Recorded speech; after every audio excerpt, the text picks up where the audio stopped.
जी, break के बाद एक दफ़ा फिर आपको खुशामदीद कहते हैं। एक्सप्रेस न्यूज़ पर आप ये खुसूसी डिबेट देख रहे हैं और जिसमें हम जिक्र कर रहे हैं कि पाकिस्तान में, जैसे खुर्रम दस्तगीर साहब ने भी कहा, कि तवानाई का उस तरह बहरान नहीं है। हमारे पास बिजली पैदा करने की बहुत ज़्यादा सलाहियत मौजूद है, लेकिन प्रॉब्लम ये है कि अब ये जो बिजली है ये अफोर्डेबल उस तरीके से नहीं रही। तो खुर्रम दस्तगीर साहब थोड़ा सा सोल्यूशन की तरफ भी आते हैं। मसलन जो एप्टमा वाले या गौर एजाज साहब, आजकल बहुत ज़्यादा सोशल मीडिया के ऊपर भी डिबेट चल रही है कि जो अराउंड 70 रुपये फ़ी यूनिट बिजली जो सारिफिन को मिल रही है, उसमें तकरीबन जो 24 रुपये हैं वो कैपेसिटी पेमेंट की मद में जा रहे हैं। यानी कि वो पेमेंट, यानी कि बिजली वो पैदा नहीं हो रही, आइडल कैपेसिटी की मद में जो हुकूमत पाकिस्तान है इन पावर प्लांट्स को दे रही है।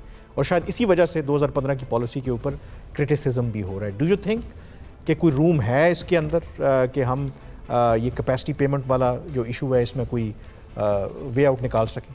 जी, इसमें कोशिश की गई है कि जो IBPs हैं उनके साथ निगोशिएट किया जाए। कुछ जो पाकिस्तानी बेस थे उन्होंने एग्री कर लिया, अक्सर ने एग्री नहीं किया। सवाल मैं फिर कहूँगा, रकावट क्या है?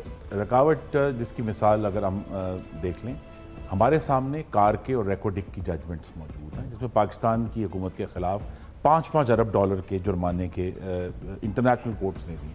लिहाजा वो एक रुकावट आती है कि अगर हमने ये कॉन्ट्रैक्ट्स कट किए या तो लिहाजा इसके अंदर बहरहाल एक सलूशन मौजूद है। पार्लियामान उस पर एक्ट करेगी तो वो उन एग्रीमेंट्स के अंदर कोई ना कोई जगह ढूंढी जा सकती है। और वो ये माशाल्लाह बहुत पढ़े लिखे लोग यहाँ मौजूद हैं, इनकी मदद से ऐसी लेजिस्लेशन की जा सकती है जिसके ज़रिए। अच्छा, वैसे कथा कलामी हो रही है। देखें, हम चाइनीज़ जो पावर प्लांट्स हैं उनको तो निशाना बनाते हैं, लेकिन उनका जो शेयर है वो 20% है। मेजॉरिटी जो है वो गवर्नमेंट रन है। तो गवर्नमेंट कम से कम उनको तो कोई देखें, चाइना ने तो क्लियर किया है कि शायद उनके लिए वो एक रेड लाइन है, वो रीनेगोशिएट नहीं करेंगे। लेकिन जो गवर्नमेंट जो जहां पर अपने प्लांट्स हैं उनमें तो ये गवर्नमेंट कर सकती है। में इसलिए रेट ऑफ रिटर्न डाला गया था कि ख्याल ये था कि हम इनको प्राइवेटाइज करेंगे। इन सबको जो भी प्लांट नया लगेगा हम उसको प्राइवेटाइज करेंगे। बिजली के जो बहुत सारा एक पेचीदा सब्जेक्ट है, उसमें ये भी वजह है कि बिजली के जो एग्रीमेंट्स हैं उनके इर्द गिर्द जो काम ठीक होने थे वो एक भी ठीक नहीं हुआ। वहाँ सब खराबी हो गई। मसलन रुपए की कीमत में एक बहुत बड़ा फ्री फॉल हुआ है। हमारी ओवरऑल जो प्राइवेटाइजेशन हम कोई नहीं कर सके इतने सालों में, वो एक बड़ा क्राइसिस हुआ है। तो लिहाजा वो सारा कुछ जो है वो इकट्ठा होकर आ रहा है। लेकिन टू फोकस अगर आपके नाज़रीन के, नंबर 1, एक तो हमें पार्लियामान के ज़रिए, लेजिस्लेशन के ज़रिए इस पर काम करना है। दूसरा ये है कि अगर हुकूमत खुद चूँकि आपने दुरुस्त तौर पर इंडिकेट किया, हुकूमत ये कहे कि जो हमारे पावर प्लांट्स हैं उनके ऊपर हम ये चार्जेस नहीं देंगे, you could negotiate with government entities, number 1। तीसरा ये है कि गवर्नमेंट को इस पर तेज़ी से काम करना है। सिर्फ ये नहीं है कि जी आपने जो कैपेसिटी चार्जेस हैं, और आपके नाजरीन को समझाने के लिए कैपेसिटी चार्जेस इसलिए हैं कि पाकिस्तान में मौसम सरमा की जो टोटल डिमांड है वो 12,000 मेगावाट है और गर्मा की जो डिमांड है वो 32,000 मेगावाट है। तो वो जो बीच में 20,000 मेगावाट का कूलिंग लोड है जो 8 से 10 हफ्ते आना है और उसके बाद ख़त्म हो जाना है, उस 8 से 10 हफ्ते बिजली की पैदावार की सलाहियत कायम रखने के लिए ये कैपेसिटी चार्जेस दिए जा सकते हैं। इस पर बहस हो सकती है कि ये डॉलर में क्यों दिए गए, इस पर बहस हो सकती है कि ये बहुत ज़्यादा दिए गए, लेकिन हमें उन 8 से 10 हफ्तों में वो बिजली चाहिए 32,000 मेगावाट, जो हमें नहीं चाहिए। और वसीर साहब, आप जो बात फरमा रहे हैं कि चलें वो एक विंटर का पीरियड है जिस पर अगर आइडल कैपेसिटी पेमेंट है या डेट कैपेसिटी पेमेंट है तो वो तो क्वार्टरली टैरिफ एडजस्टमेंट में आपकी वहाँ पे पास ऑन हो जाएगी। प्रॉब्लम ये है, अगर हम नाज़रीन को बताते जाएं, कि पाकिस्तान में इस वक्त 42,000 मेगावाट जो है वो बिजली पैदा करने की सलाहियत है, और जो मैक्सिमम जो लोड हुकूमत ट्रांसफ़र कर सकती है थ्रू दिस ट्रांसमिशन लाइंस, जो घरों तक बिजली पहुंच सकती है, वो 25,000 मेगावाट से भी ज़्यादा नहीं है। जो 42,000 मेगावाट जो है बिजली पाकिस्तान में पैदा करने की सलाहियत कहाँ से पैदा हो रही है? हाइडल तकरीबन 10,681 मेगावाट। ये हाइडल आपको पता है कि ये जो समर का सीज़न है इसमें ये इसकी जो जनरेशन होती है वो ज़्यादा होती है। RLNG के जो पावर प्लांट्स हैं जिसमें 4 हुकूमत के हैं, 2 वफाकी हुकूमत के, 2 पंजाब हुकूमत के, इसकी जो कैपेसिटी है 8,544 मेगावाट। जो फर्नेस ऑयल है 5,706 मेगावाट। फिर कोयले के जो पावर प्लांट्स हैं जिसमें चाइना के भी हैं, मेनली इसके 7,260 मेगावाट। गैस के ऊपर 3,536 मेगावाट।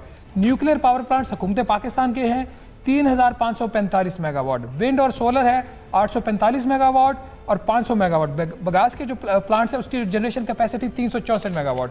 तो ये यूनुस डागा साहब, अगर आपकी तरफ आएँ, ये जो बात कर रहे हैं खुर्रम दस्तगीर साहब कि हम पार्लियामेंट से लेजिस्लेशन करवा के इन चीज़ों को एड्रेस कर सकते हैं, आप चूंकि इन सारे प्रोसेस में इन्वॉल्व रहे हैं, आप समझते हैं कि चाइनीज़ इन्वेस्टर हो, पाकिस्तानी इन्वेस्टर हो, नॉन गवर्नमेंट, वो इस चीज़ को मानेगा और वो पाकिस्तान को इंटरनेशनल कोर्ट ऑफ आर्बिट्रेशन में नहीं लेके जाएगा?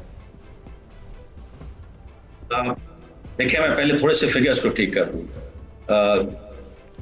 शाहजहां साहब, आप बहुत ज़बरदस्त इकोनॉमिस्ट हैं, लेकिन थोड़ी सी एक चीज़ है जिसको कहते हैं कि इंस्टॉल्ड कैपेसिटी और एक होती है ऑपरेशनल कैपेसिटी या वर्केबल कैपेसिटी।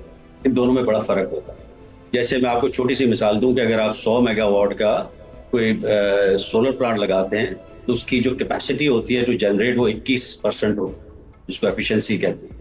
तो प्लांट की जो अवेलेबल कैपेसिटी एफिशिएंसी होती है ना, वो 21% अगर है तो सिर्फ वो 100 मेगावाट आपकी इंस्टॉल्ड कैपेसिटी तो नजर आएगी, लेकिन उससे सिर्फ जनरेट आप 21 मेगावाट कर सकते हैं साल के एनुअल बेसिस, जो कि डॉक्टर साहब 38,000 मेगावाट डिपेंडेबल कैपेसिटी 38,000 आज भी है।